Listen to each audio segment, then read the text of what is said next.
আগাম সবাইকে শারদীয়া প্রীতি ও শুভেচ্ছা জানাই সবাইকে। মা সবারই জন্য আছে, এটা দেখিয়ে দিল যে আমার দোলা বিসর্জনের আগে পর্যন্ত বৃষ্টি ছিল, কিন্তু দোলা বিসর্জন হওয়া অবধি এখন অবধি বৃষ্টি পড়েনি। মা সবাইকে দেখে এইটুকু বলে। আমার নাম উৎপল রায়।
প্যান্ডেলে কিন্তু ঘুরে নিল এবং বৃষ্টি দেখা গেল দশমীর পরেই কিন্তু দশমী পর্যন্ত সেভাবে মানে সেভাবে ইয়ে করেন। কি বলবেন? সত্যিকারের এটা পুজোটা শুধুমাত্র তারাকেন্দ্রিক নয় তো, আমরা পুরো আসানসোল পুরো এটাকে নিয়ে আমরা এত ভালো এনজয় করি এবং এই 4টে দিন আমাদের মনে হয় না বাইরে কোথাও যাই, মানে সবসময় আমরা এতে থাকি, আমাদের সমস্ত ঐতিহ্যটাকে আমরা বহন করে নিয়ে কিন্তু এটা খুব এনজয় করি। এই 4টে দিনের জন্য গোটা বছরটা আমরা মানে দিন একদিন করে ওয়েট করছি। আজকের যে আমরা বিসর্জনের দিনে আমরা কি ভীষণ আনন্দ করছি বিশ্বাস করতে পারবেন না। এবং এইটাও আমাদের একটা বিরাট গর্ব যে সব বাচ্চা থেকে বড় পর্যন্ত আমরা এই আনন্দে মেতে উঠি এবং একাকার হয়ে সব এই আনন্দে। আমরা ভাবতে পারি না যে এই ধরনের একটা জনসমুদ্রের মধ্যে আমরা মানে এই আনন্দটা ভাগ করে নিতে পারি। সত্যিকারে ভাবা যায় না যে আমাদের আসানসোলে বা পুরো আসানসোল কেন্দ্রিক এই যে এত একটা আনন্দের বিষয় আমরা মানে সবার সঙ্গে ভাগ করে নিতে চাই এবং তাই সবাইকে শুভেচ্ছা বিনিময় করছি। বছরের পর বছর যেন এই আনন্দ আমরা করতে পারি। সবাই ভালো থাকুন, সুস্থ থাকুন, এটাই আমরা চাই। আমি সঞ্জয় রায়, এর 291 বছরের কনভেনার আছি।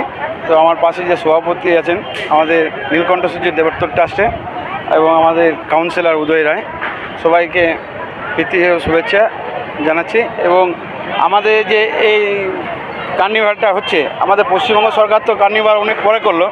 আমাদের এই কার্নিভালটা আমাদের সভাপতি শচীন্দ্রনাথ রায় এবং আরও যে আমাদের প্রেসিডেন্ট বা সেক্রেটারি ছিল তারা এটা অনেক দিন থেকে শুরু করে দিয়েছে।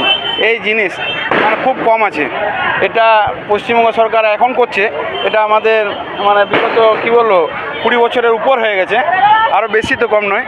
তো এই জিনিস মানে দেখবার মতন। আমাদের যে আশেপাশে যে আমাদের আত্মীয় স্বজন আছে তারা কিন্তু এটা দেখবার জন্য চলে আসে, যেখানে যে থাক। কিন্তু আজকের দিনে ওরা সবাই চলে আসবে। তার জন্য পাড়ার প্রতিটা ক্লাব তার আমাদের ইয়ে করার জন্য কেউ শরবত করছে, কেউ লস্যি দিয়ে দিচ্ছে, কোনো ক্লাব হয়তো মিষ্টি মুখ করার জন্য বন্ধে অনেক কিছু দিচ্ছে। তারপরে আপনার শরবত, মানে নানা রকম দিয়ে আমাদেরকে ইয়ে করে যে হ্যাঁ তাদের কোনো অসুবিধা যাতে না হয়। তো এই জিনিসটা খুব ভালো হচ্ছে। আমাদের প্রেসিডেন্ট সেক্রেটারি খুব কী বলবো অ্যাক্টিভ, আমাদেরকে অনেক মানে গ্রামের যে ইয়ে আছে তাদের সাজিয়ে কাজ করবার জন্য আমাদেরকে সাহায্য করেছে। আমি কনভেনার শ্রী সঞ্জয় রায়। মানুষের যে ঢল এবার আসানসোলে দেখা গেল, কি বলবেন? না, মায়ের তো আসতেই পারে সেটা ঢল, কিন্তু দেখুন ঠিক সময়ে মা আমাদেরকে সুযোগ করে দিয়েছেন। আমরা শ্রী শ্রী নীলকণ্ঠেশ্বর দেবত্ব ট্রাস্ট এবং আসানসোল গ্রাম দুর্গোৎসব কমিটির পক্ষ থেকে প্রত্যেককে শুভ বিজয় প্রীতি এবং শুভেচ্ছা জানাচ্ছি। সবাই ভালো থাকুন, সুস্থ থাকুন, সুন্দর থাকুন। এটা হচ্ছে আসানসোলের সবথেকে প্রাচীনতম দুর্গোৎসব, 291তম। এটা শুরু করেছিলেন আসানসোলের প্রতিষ্ঠাতা নকড়ি রায় এবং রামকৃষ্ণ রায়। তখন এটা জঙ্গলে পরিপূর্ণ ছিল, আসন গাছে পরিপূর্ণ ছিল। সেই জঙ্গল কেটে প্রথম আসানসোলে দুর্গা পূজা করে এই নকড়ি রামকৃষ্ণ রায়। আমরা সেটা এখনও সাবেকি প্রথায় এটাকে পরিচালনা করি। এই থিমের যুগে, এই আধুনিকতার যুগে চারিদিকে যেখানে থিমের পুজো হচ্ছে এবং সেখানে এখনও সাবেকি প্রথায় 291 বছর আমরা এটা পালন করছি। আমরা সবাই আসানসোলবাসীকে ধন্যবাদ জানাচ্ছি। এই যে সিঁদুর খেলা, মায়েরা সিঁদুর খেলা খেলছে, মায়েরা বোনেরা, এই রকম খেলা পশ্চিম বাংলায় কোথাও হয়। এটা মনে হয় আমাদের দেখা কোনো জায়গায় দেখিনি। আজকে সবাই, শুধু আমাদের গ্রাম নয়, আশপাশের সমস্ত মহিলারা এই বিজয় দশমীর অনুষ্ঠানে আমাদের যুক্ত হয় এবং সবাই আনন্দ করে। মায়ের কাছে প্রার্থনা করি সবাই সুস্থ থাকুন, সুন্দর থাকুন, আনন্দ থাকুন, মায়ের আশীর্বাদ সবার উপর বর্ষিত হোক।